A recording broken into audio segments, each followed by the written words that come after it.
What's up YouTube? I'm back in the still standing garage, and in this video I'm gonna install the door handles and hopefully some other things. Go check out the video of installing the side trim on both sides. Everything turned out real nice. Go check that out. I'm going to start with the door handles. I did buy a kit. These are brand new. They look real nice. They have a piece of plastic wrapped around them. That's why they look kind of funky. Here's the old one here for the passenger side. It's all rusted out. It's all busted. So this kit came with the gaskets. I am going to cover how these go on the door handle here because I couldn't find any information on how these go. Also, the kit came with the gaskets for the door locks.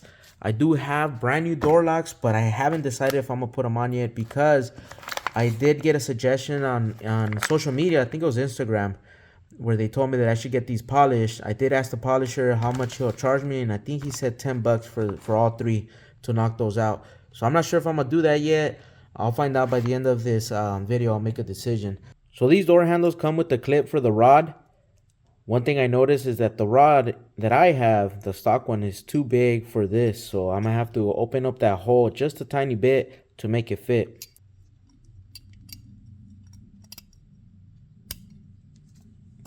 So here's a rod here. It's supposed to go in like this.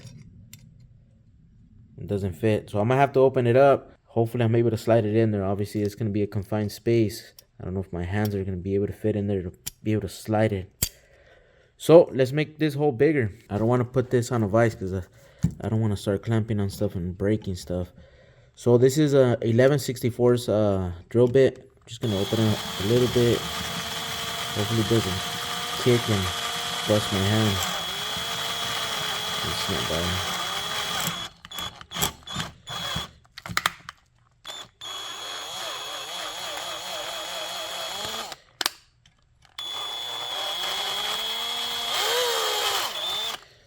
There we go, nice and slow, as long as this fits. There it is, that's all we want. All right, let me show you how this goes inside of the door. So you have the rod goes from the inside, like so. And once you're inside there, you gotta make sure that this rod is sticking out just a little bit to where that groove is at. And then the clip is supposed to slide over it. And you're supposed to be able to push it like so. And then that's where it's at. And this is how pretty much it works out. Like this. Pull the handle. And then it pushes the rod down to open the door. Like I said, it's easier out here to put it on. But once inside of there, hopefully I'm able to slide it in there with no problems, no issues. And hopefully I can give you a good view of that. Let's go. Alright, now for the gasket here. The way that these go installed. Let me show you. This is still the passenger handle. This slides like this underneath. Then you have this groove up here that slides over this part right here. Slides like so. Like that. This is pretty much what it looks like. And the whole purpose of this gasket here is so the door handle doesn't scratch the door. And also when people are grabbing it like this, you're not scratching the actual door. Since, you know, we just painted the Monte here. And then this is how it goes from the bottom. And then the top, it's supposed to bend over. It's a little difficult. You can hear how it popped. These little tabs are supposed to go on the other side of the rod. Trying to get them over there on that side. Without breaking them. So that one's in there. Can't do this other side like so. Take some maneuvering, but we could get it in there.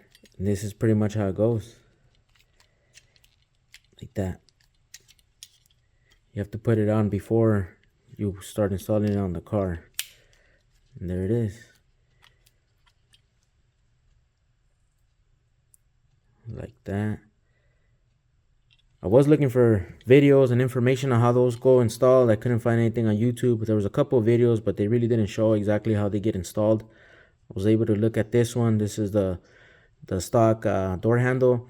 And I kind of pretty much put it together from looking at this and see how this one is all busted. And the way that the handle goes in there is this big part goes in there first. You put it down and then it goes up like that. And then these, all threads, bolts, whatever you want to call them, they line up by themselves once you put it in there. So pretty much goes in there like this, down, then up, and that's pretty much it right there. And then we'll go from the inside and I'll show you how these get tightened up. Car's already real dusty already, so gotta clean it up. The window needs to be up to have enough room to put my hands in here. I already have my little light in there. To put my hands in there to tighten everything up. I can show you through this little hole what the backside looks like of the door handle there. See if I can make this thing focus. There it is. See that right there? Got to put the nuts on that and tighten it up. I did make a video about 4 years ago. It's crazy to think it's already been 4 years of removing the door handle and lock, and also removing the chrome piece up here. I was demonstrating how to remove that so that way I could strip the door and start sanding the door down to metal. It's crazy to think that I'm already putting it back together, that I'm already at this point and it's already painted. Let me see if I can give you a view of where that rod goes. Yeah, there you go.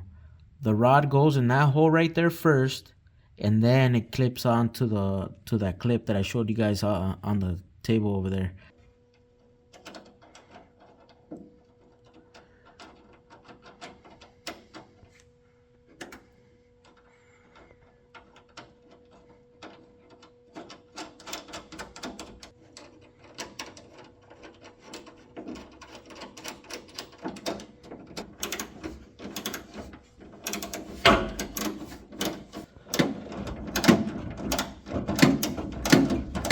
Alright, time for the rod.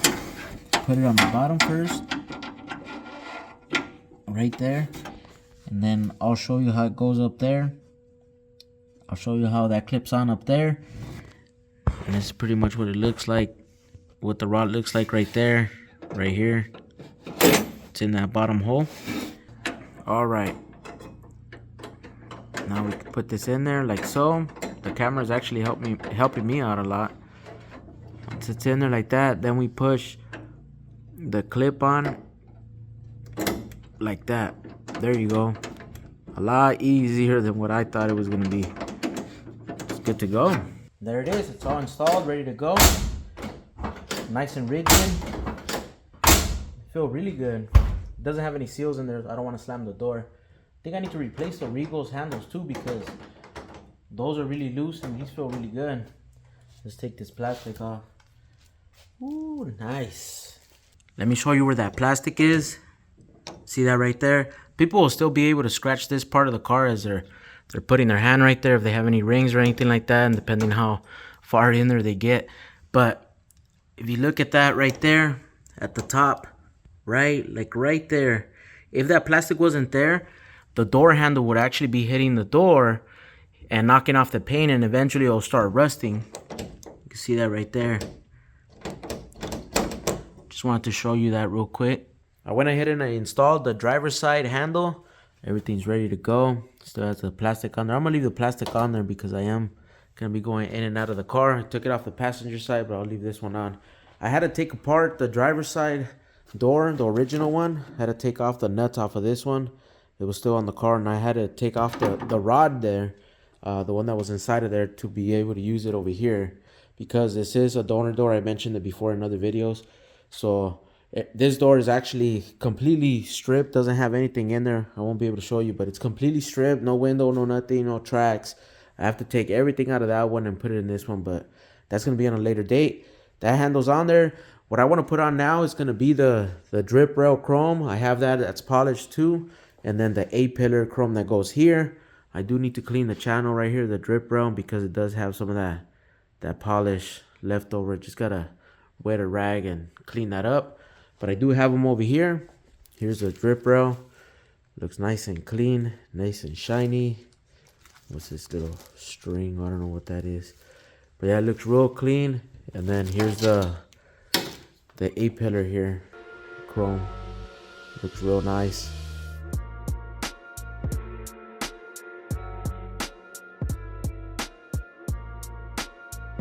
I'm going to start with the A-pillar chrome first, and then I'm going to move on to this side. I do have to remove the channel here because the chrome goes behind the channel. This is the channel for the weather strip, the seal. So I am planning on taking that off later on to replace it. That's going to be on a later date, because I do want to clean it all up. You can see some of the old stuff is in there. Got to clean all that out so that way the new seal could go in there real nice. So in order to remove it, I have a couple of screws. I have one here, that one right there is missing, and then that one right there. So I'm only removing this part to put that on.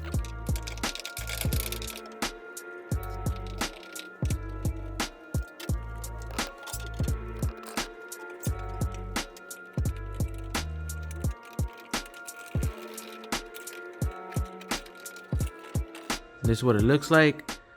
See that foam? Let me see if I can show you on this one. See how it has that piece of foam there? I am planning on replacing that, so that's why I want to remove it on a later date. So normally this foam goes over the chrome because the chrome's supposed to be here first, and then the foam goes over it. But since I took it off and I put the screws back on this channel, now the foam got stuck to the body. So I am going to clean all this up first before I put the chrome. So when I go and replace the foam on this and clean it all up, everything's sealing up nicely. Don't want to take that off. That's for the wires.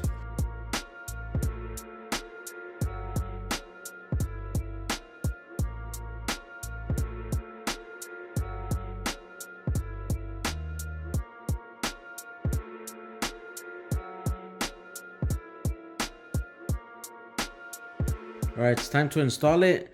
And this takes these type of screws here. I actually ended up going to Lowe's and I found the replacement. They're just not black, they're zinc plated. It's about the same size, same length. Let's see if I can show you here. Same length. I actually ended up buying a box of these. These right here. They're number 8, 1/2 inch long, zinc plated. And this is 100. Because not only do they go on those chrome pieces on the A-pillar, it also goes on these channels here, which I want to replace all those screws too. All right, and the way that this goes, it goes at the top first, kind of goes in and then it curves over. And that's pretty much it. And then just line it up with the holes that are there.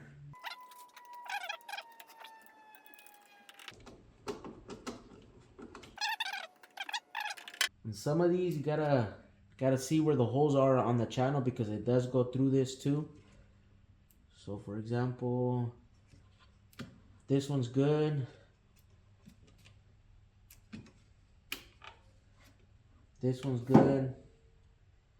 And it looks like this one I need to take it out because it's gonna actually go on the channel. Or through the channel, and then it will clip on the chrome with it.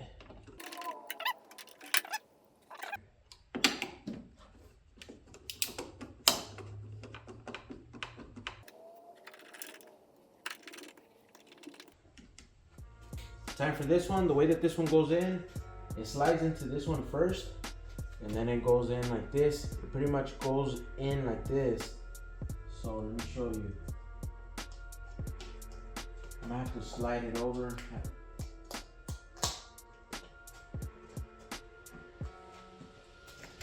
I'll make sure I'll point there.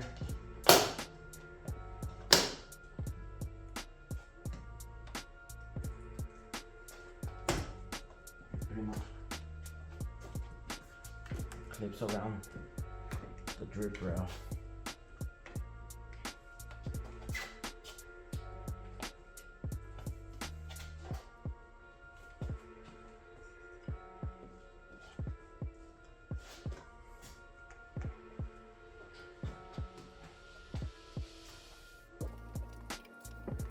Both sides are on now. It's looking really good. I took off the channel on this one when I was painting the car a while back, so I still have it. I'm glad I didn't throw it away because those are hard to find.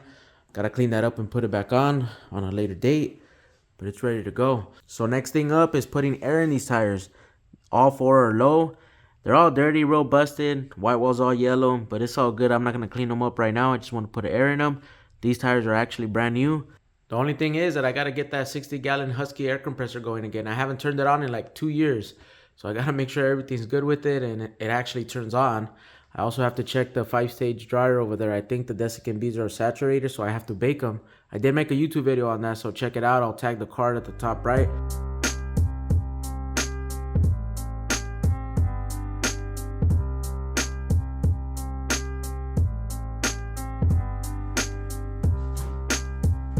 And this is what the desiccant beads look like. They're pink. They're supposed to be blue. They're supposed to be this color.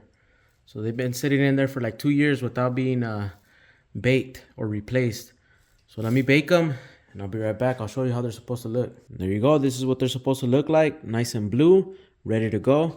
I really don't need this to actually start putting air in the tires. It's not very necessary, but I do want to start using my air compressor again. So it is what it is. Let's put this on.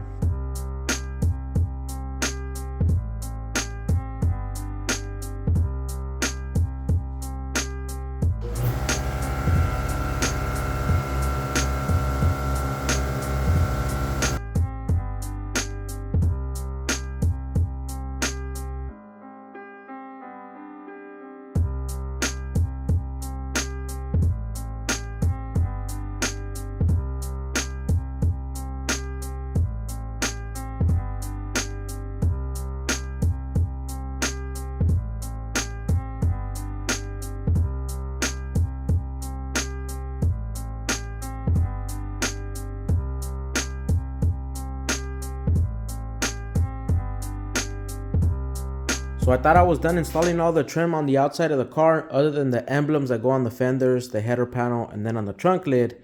I do have those, but they are kind of busted, so I'm not planning on putting those back on. I am going to look for some new ones. I forgot about these other pieces over here. These pieces right here. These pieces go around the license plate. I'll show you where. But see, these are polished too. These look really good. These right here are plastic.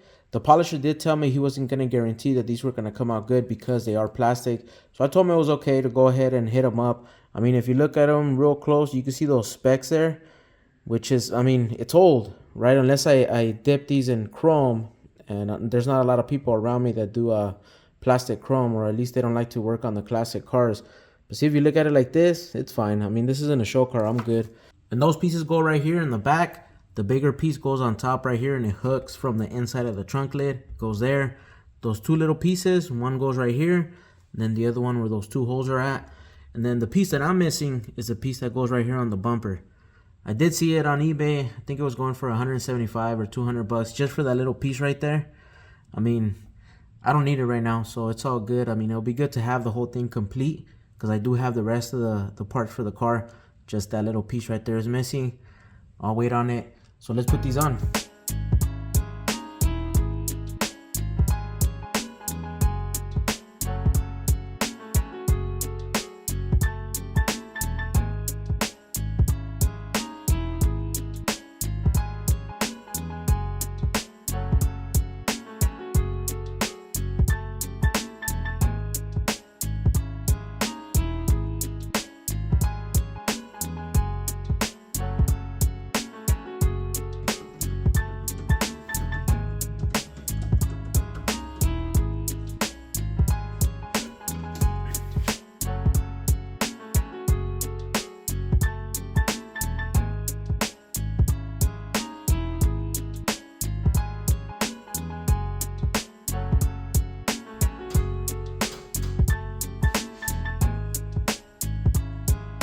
Alright YouTube, so I am gonna send the 3 locks to get polished because I was looking at it and everything looks real nice and polished, real nice and shiny, and then you know how bad would it look? It'll look so whack with the locks being all dull. So I am gonna send those out.